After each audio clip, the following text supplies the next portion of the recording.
Assalamualaikum warahmatullahi wabarakatuh. Perkenalkan, nama saya Siti Nurfajariani Sudianti. Di sini saya akan menjelaskan tentang sejarah perkembangan Islam di Madinah. Baik, yang pertama ada Madinah pra-Islam. Setelah peristiwa Isra dan Mi'raj, suatu perkembangan besar bagi kemajuan dakwah Islam muncul. Perkembangan masa itu datang dari sejumlah penduduk Yasrib. Mereka meminta kepada Nabi agar berkenan pindah ke Yasrib. Mereka berjanji akan membela Nabi dari segala ancaman. Nabi pun menyetujui usul yang akan mereka ajukan dan persetujuan ini disepakati dalam suatu perjanjian. Perjanjian ini disebut Perjanjian Aqabah kedua, setelah kaum musyrikin Quraisy mengetahui adanya perjanjian antara Nabi dan orang-orang Yasrib. Mereka kian gila melancarkan intimidasi terhadap kaum muslimin.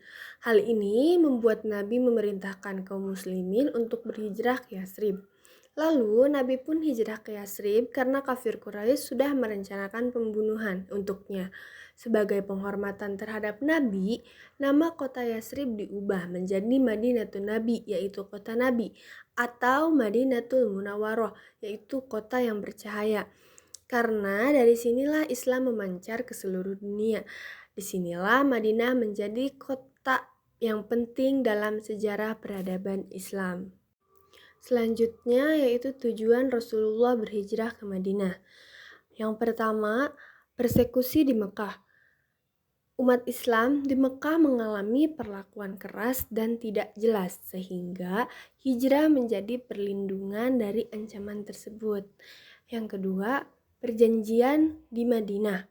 Itu Rasulullah menandatangani perjanjian Madinah dengan suku-suku di Madinah, membentuk masyarakat Islam yang berlandaskan kesepakatan dan kerjasama. Yang ketiga, dakwah dan pengembangan Islam. Hijrah memungkinkan Rasulullah untuk melanjutkan dakwah dan mengembangkan umat Islam di lingkungan yang lebih aman. Dan yang terakhir yaitu pemahaman baru tentang hijrah. Hijrah tidak hanya sebagai pengungsi, tetapi juga sebagai pembentukan negara Islam pertama, dimulai dengan basis pembangunan di Madinah. Selanjutnya yaitu sejarah dakwah Rasulullah SAW periode Madinah.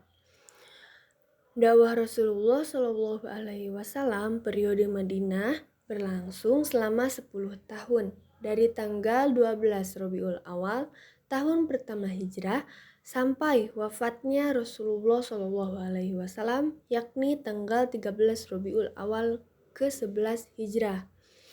Rasulullah mengadakan perjanjian Madinah sebagai dasar konstitusi negara Islam pertama. Selain itu, beliau menyatukan suku-suku Arab dan memediasi konflik mereka. Dakwah beliau di Madinah juga mencakup pengajaran ajaran Islam, hukum-hukum, dan norma-norma kehidupan sehari-hari. Yang pertama yaitu kondisi umum kota Madinah. Yang kedua yaitu kesepakatan dalam perjanjian Aqabah. Yang ketiga yaitu kaum muslim dan Rasulullah hijrah ke Madinah. Dan yang keempat yaitu sikap masyarakat Madinah terhadap ajakan dakwah Rasulullah SAW. Selanjutnya yaitu penjelasan dari slide sebelumnya. Yang pertama, kondisi umum kota Madinah. Kota Madinah sekarang ini berada di wilayah kekuasaan pemerintahan Kerajaan Arab Saudi, terletak sekitar 160 km dari Laut Merah dan pada jarak lebih kurang 350 km sebelah utara dari kota Mekah. Kondisi tanah kota Madinah dikenal subur. Di sana terdapat oase-oase untuk tanah pertanian. Oleh karena itu, penduduk kota ini memiliki usaha pertanian selain berdagang dan berternak. Tentunya kondisi Madinah berbeda dengan kondisi Mekah yang tandus dan gersang. Sebelum Nabi hijrah, kota Madinah disebut dengan Yasrib. Penamaan Madinah secara bahasa mempunyai akar kata yang sama dengan tamadun, yang berarti peradaban. Kondisi masyarakat Yasrib sebelum Islam datang terdiri atas dua suku bangsa, yaitu bangsa Arab dan Yahudi. Bangsa Arab yang tinggal di Yasrib terdiri atas penduduk setempat dan pendatang dari Arab Selatan yang pindah ke Yasrib karena pecahnya bendungan Ma'arib. Persoalan yang dihadapi masyarakat Yasrib waktu itu adalah tidak adanya kepemimpinan yang membawahi semua penduduk Yasrib. Yang ada hanyalah pemimpin-pemimpin suku yang saling berebut pengaruh. Akibatnya, perang antar suku pun sering terjadi. Selanjutnya yaitu kesepakatan dalam perjanjian Aqobah. Peristiwa hijrahnya kaum muslim dari Mekah ke Madinah, selain kondisi dalam masyarakat Mekah yang sangat keras terhadap dakwah Islam, juga disebabkan karena telah disepakati perjanjian penting yaitu perjanjian Aqobah yang berlangsung 2 kali di Bukit Aqobah yang disebut dengan Bai'atul Aqobah 1 dan 2. Perjanjian Aqobah 1 pada tahun ke-12 kenabian bertepatan dengan tahun 621 Masehi, Rasulullah menemui rombongan haji dari Yasrib. Rombongan haji tersebut berjumlah sekitar 12 orang. Kepada mereka Rasulullah menyampaikan dakwahnya. Seruan itu mendapat sambutan hangat sehingga mereka menyatakan keislamannya di hadapan Rasulullah. Pertemuan tersebut terjadi di salah satu bukit di kota Mekah, yaitu Bukit Aqobah. Disinilah mereka mengadakan persetujuan untuk membantu Nabi Muhammad SAW dalam menyebarkan Islam. Oleh karena itu, pertemuan tersebut dilakukan di Bukit Aqobah. Maka kesepakatan yang mereka buat disebut Perjanjian Aqobah. Adapun isi dari Perjanjian Aqobah pertama, yaitu mereka menyatakan setia kepada Nabi Muhammad SAW. Mereka menyatakan rela berkorban harta dan jiwa.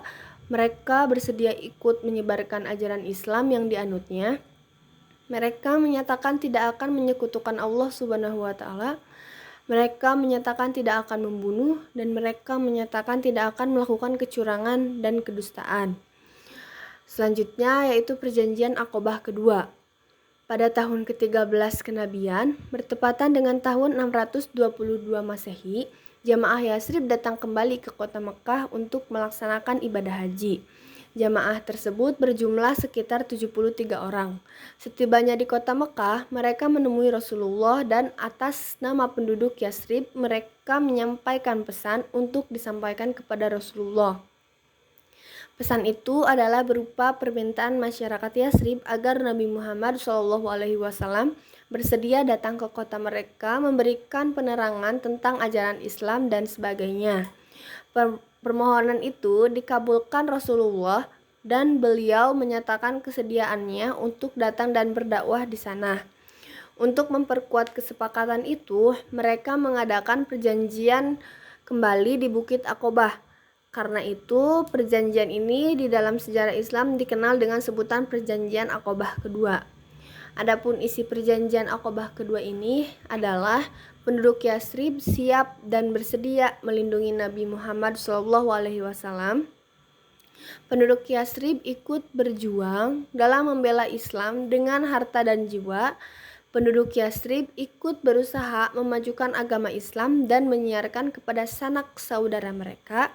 Dan penduduk Yasrib siap menerima segala resiko dan tantangan. Yang ketiga yaitu kaum muslim dan Rasulullah hijrah ke Madinah. Kondisi Mekah dan kekejaman kaum musyrik Quraisy semakin meningkat. Kondisi ini dirasakan memberatkan umat Islam yang ada di sana. Hijrah yang dilakukan kaum muslim ke Madinah berlangsung secara bertahap, sendiri-sendiri atau dalam kelompok kecil. Tujuannya untuk menghindari kecurigaan kaum musyrik Quraisy. Sedikit demi sedikit kaum muslimin segera meninggalkan Mekah, sedangkan Rasulullah masih tetap tinggal di Mekah. Setelah turun wahyu, Rasulullah dengan ditemani Abu Bakar As-Siddiq selanjutnya menyusul ke Madinah. Setelah selamat dari kepungan orang-orang kafir yang ingin membunuh beliau di rumahnya, namun mereka gagal karena yang mereka temukan bukan Muhammad, tetapi Ali bin Abi Thalib. Perjalanan hanya dilakukan di malam hari dan menghindar dari jalan umum. Akhirnya Nabi Muhammad tiba di Quba atau dekat Madinah pada hari Senin 20 September 622 Masehi setelah berjalan selama 7 hari. Di tempat ini beliau menetap selama 4 hari dan beliau juga mendirikan masjid yang diberi nama Masjid Quba. Yang keempat yaitu sikap masyarakat Madinah terhadap ajakan dakwah Rasulullah SAW. Pada umumnya, sikap masyarakat Madinah mudah menerima dakwah yang disampaikan oleh Rasulullah SAW. Bahkan sebelum Rasulullah hijrah ke Madinah, sebagai penduduk kota tersebut telah memeluk agama Islam. Selain itu, mudahnya masyarakat Madinah menerima Islam disebabkan keadaan masyarakat Madinah yang banyak bersinggungan dengan kelompok agama lain, seperti Yahudi yang telah mengenal ajaran ketuhanan. Masyarakat Madinah tidak lagi asing dengan ajaran agama tentang berbagai hal seperti Allah, hari akhir, surga, ataupun neraka. Dengan demikian, mereka pun menjadi lebih mudah dalam menerima ajaran yang dibawa oleh Rasulullah, yaitu Islam. Di Madinah, perkembangan agama Islam cukup pesat dan penganutnya semakin bertambah banyak. Oleh karena itu, sejak Rasulullah menetap di Madinah, maka masyarakat Madinah menjadi 4 golongan, yaitu kaum muhajirin, terdiri atas orang-orang Mekah yang ikut serta melakukan hijrah. Kaum Ansor, terdiri atas orang-orang Madinah yang membantu Rasulullah. Kaum munafikin, terdiri atas mereka yang hanya ikut memeluk agama Islam untuk mencari keuntungan lahiriah belaka. Dan kaum Yahudi, terdiri atas golongan pengikut Nabi Musa yang mengetahui ajaran. Selanjutnya yaitu strategi dan substansi dakwah Islam di Madinah. Strategi dakwah yang dilakukan Rasulullah di Madinah berbeda dengan yang diterapkan di Mekah. Perbedaan tersebut tentunya disesuaikan dengan kondisi sosial politik masyarakat Madinah pada saat itu. Strategi yang diterapkan Rasulullah ketika berdakwah di Madinah yaitu pertama, mendirikan masjid. Masjid yang pertama kali didirikan oleh Rasulullah di Madinah adalah Masjid Nabawi.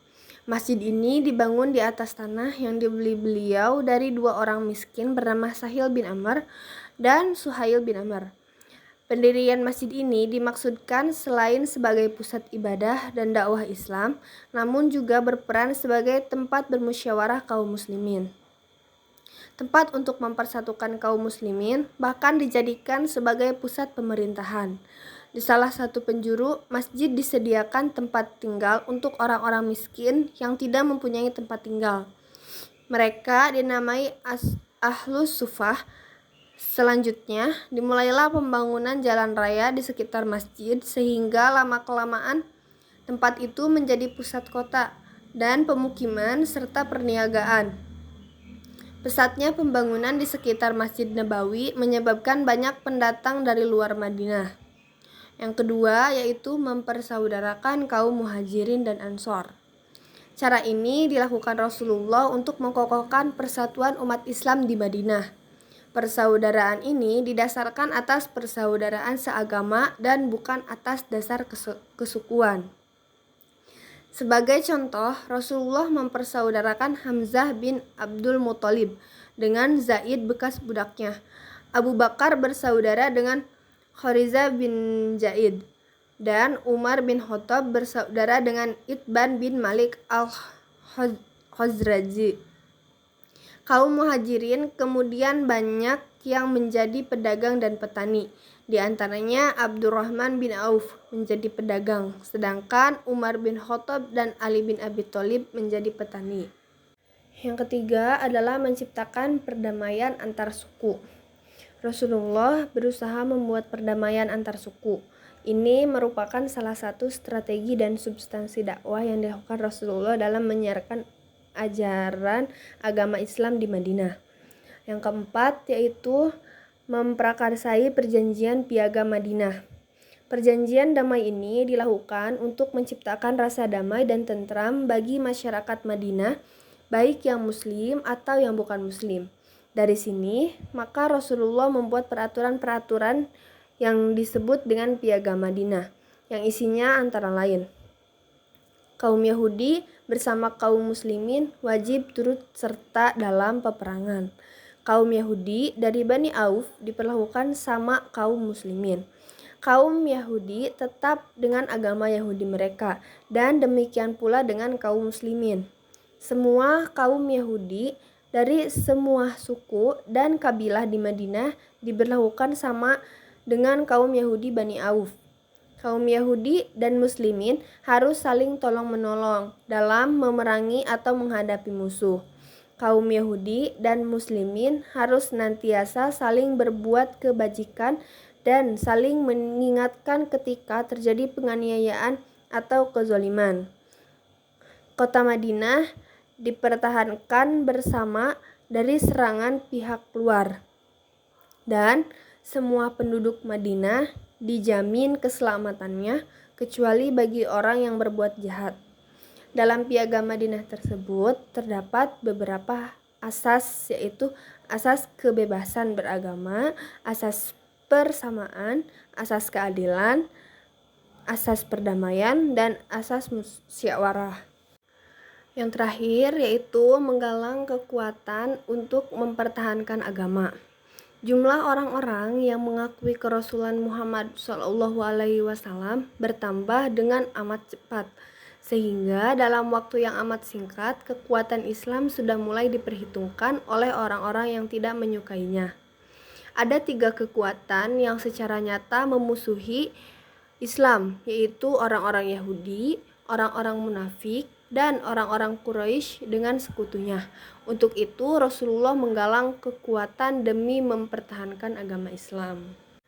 Kesimpulannya yaitu pada periode Madinah, Islam merupakan kekuatan politik. Ajaran Islam yang berkenaan dengan kehidupan bermasyarakat banyak turun di Madinah. Keteladanan Rasulullah yang luar biasa patut kita contoh. Cukup sekian yang dapat saya sampaikan, kurang lebihnya saya mohon maaf. Wassalamualaikum warahmatullahi wabarakatuh.